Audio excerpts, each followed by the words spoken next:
जुन्नर येथील हुतात्मा बिरसा मुंडा विकास केंद्राची कर्मचारी तनुजा सरजीने हिला महिलेने व पुरुषांनी शिवीगाळ केल्याबद्दल व रोहिदास भोंडवे यांच्यावर सोशल मीडियाद्वारे होणाऱ्या टीकेबद्दल बारवपाडळीच्या विद्यमान ग्रामपंचायत सदस्या अश्विनीताई गणेश कबाडी व तेथील महिला भगिनींनी त्यांना त्यांच्या भावना व्यक्त केल्या आहेत.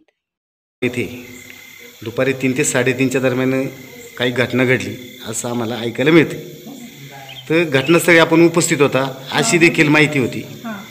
तेव्हा नक्की घटना काय घडली, आपण प्रत्यक्ष घटनेचे साक्षीदार आहात, तर घटना कशी घडली त्याबाबत आम्हाला माहिती द्या.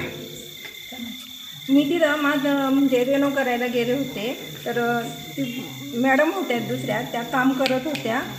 तर आहे ना, ते एक व्यक्ती आली आणि तिच्यासोबत ती महिला होती. ती येऊन डायरेक्ट त्याला दमदाटी करायला लागली. कामचे भांडी दिले नाही, पैसे खाय रे, तो भाड खाऊ पुढं आहे असा ती म्हणत होती. तर त्यावेळेस आम्ही म्हणलं तुम्ही शिवाय देऊ नका, काय असेल ते आपण व्यवस्थित. तर ते पोरगं तिच्यासोबत होतं, ते डायरेक्ट तिचं मग धरायला लागलं होतं आणि ती महिला पण येऊन तिला हाणमार करायला लागली होती. तर आम्ही सोडवले तिथं. तर ती म्हणली तुमचा संबंध नाही, तुम्ही ऑफिसच्या बाहेर व्हा, आम्हाला ती अशी म्हणली. तर आम्ही पण तिला म्हणलं तुझा पण संबंध नाही, त्या पोरी राहणाऱ्या ती एकटी आहे, सर आल्याच्या नंतर बघू. तर ती म्हणते नाही, त्या भाड खावाने माझे पैसे खायले, माझी भांडी घेतली आणि त्याच्यानंतर ती बेशुद्ध झाली. प्रत्येक ठिकाणी बांधकाम योजनेचं काम चालू झालं आणि एक जण कसं शिंतोडं उडण्यासाठी हे एकमेकांवर हे करत राहतात. नाहीतर याच्यात वाईट नाही. ते कधी आतापर्यंत 2-3 वर्ष झाले असं कधीच कोणाला प्रकार घडण्यात आलाय का? पण नेमकी आत्ताच काय हा घडला, याला काहीतरी एखाद्याची प्रसिद्धी म्हणा, काही कळय ना. आणि हा एक कुणाचा तरी बाहेरचा हात आहे.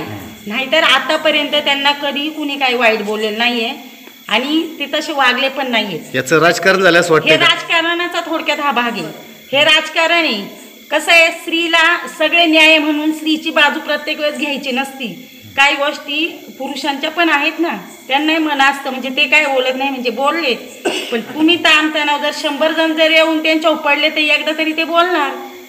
तुम्ही जर 100 जण, आम्ही नेहमी पाहतो, नेहमी लोक येऊन टॉर्चर करत असतात तरी ते आपले गप ऐकतात. ते जेवती नाही वेळेत लोक, नाही आमचं करा, आम्हाला कामाला जायचं घ्या उरकून. किती जणांना आम्ही कधी कधी पाहतो ते पाण्यावरती राहतात 4-4 वाजेपर्यंत, जेव्हा त्यांना वेळ भेटत नाही.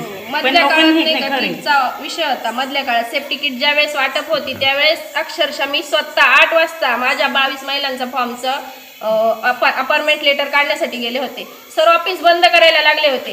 पण का, तर सगळ्यांना हा लाभ मिळालाच पाहिजे. त्यांनी पुन्हा ऑफिस उघडलं आणि पुन्हा आम्हाला सगळ्यांना ते अपॉइंटमेंट लेटर माझ्याकडे दिलं. 22 लोकांचं अपॉइंटमेंट एका वेळी 1 टाइम काढून दिलं. त्यामुळं त्यांचं कार्य कुठं चुकत नाही. पण ज्यावेळेस मग एखादं येतं आणि ताणतणावाचं वातावरण निर्माण करतं त्यावेळेस मानसिक संतुलन बिघडतं आणि मग अशा काही घटना घडतात आणि हा माणूस हा चुकतोच. असं का प्रत्येक आपण शिवजन्मभूमीत राहतो, प्रत्येक जण वेगवेगळ्या व्यवसायात कार्यरत आहे, प्रत्येक जण कोणत्या ना कोणत्या क्षेत्रात काम करतं.